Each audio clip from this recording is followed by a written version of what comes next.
This lesson is on passing data to a select statement from a form on a web page.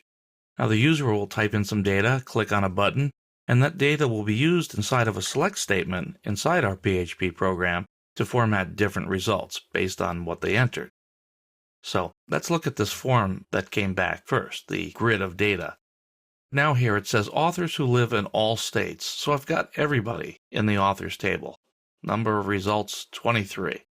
So if I want to narrow that down, let's go ahead and put in California, just like we had before. But this time we click on the button, Submit SQL Statements.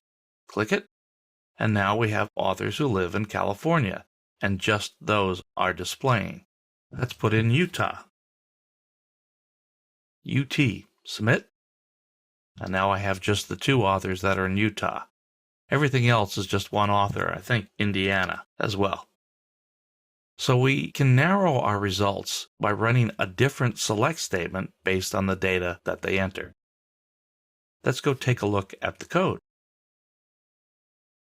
Going up to the top here, here I have a form. I didn't have that before. I have a form, ID my form, and it's recursive. So we're going back and forth to this form. When we click the button, it comes back to this program again on the server and runs it again. We had the heading of entering the state code and the text area. This is where they typed it in. The state code is what I named it, and its size is 2 because we have 2-character state codes.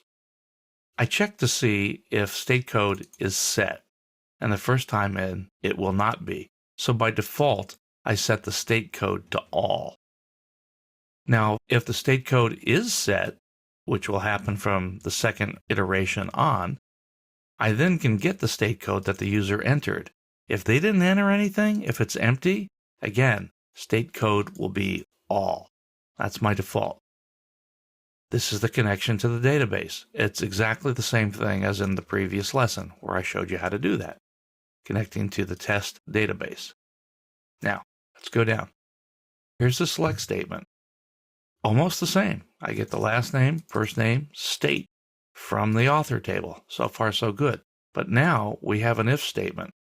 If state code is not equal to all, then I pass the where statement. Where statement equals, and remember, you have to have that single tick around the state so it's part of the string. I pass state code to it. So it would be where is state is California or where Indiana or whatever they entered. If they didn't enter anything, though, it's all. Now, why do I skip writing out a where clause if it is all?